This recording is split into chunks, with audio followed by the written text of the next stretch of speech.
বন্ধুরা আবার একটা নতুন ভিডিওতে স্বাগত। আজকে আমরা যাচ্ছি বড়মার কাছে, নৈহাটি বড়মার কাছে পুজো দিতে। চলো তাহলে যাওয়া যাক। এই রাস্তা ধরে কিছুটা যাওয়ার পরে 2 থেকে 3 মিনিট হাঁটা পথেই বড়মার মন্দির পড়বে। আর রাস্তার দুধারে কিন্তু অনেক দোকানপাট আছে, ওখান থেকে জিনিসপত্র তোমরা কিনে নিতে পারো। তার কাছ থেকে ডালা নিয়ে নিচ্ছে 51 টাকার থেকে শুরু, 160 টাকা, 150 টাকা, 500 টাকা, সব ধরনের ডালা কিন্তু এই দোকানে পেয়ে যাবে। আমাদেরটা রেডি হচ্ছে, এখানে 51 টাকার ডালাটা রেডি করছে। বন্ধুরা দুটো ডালা নিয়ে নিয়েছি, 51 টাকা করে নিয়েছে।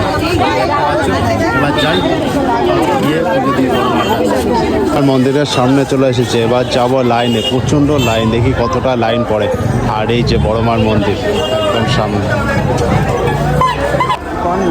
প্রচণ্ড লাইন পড়ে গেছে কিন্তু বড়মার এখন শেষ হচ্ছে না, দেখি কতটা একদম। আর সামনেই কিন্তু সেই গঙ্গার পাড়, মনে হচ্ছে ওখানেই যেতে হবে। গন্ডি কেটে আসছে কিন্তু এই মানত পূর্ণ করার জন্য কিন্তু।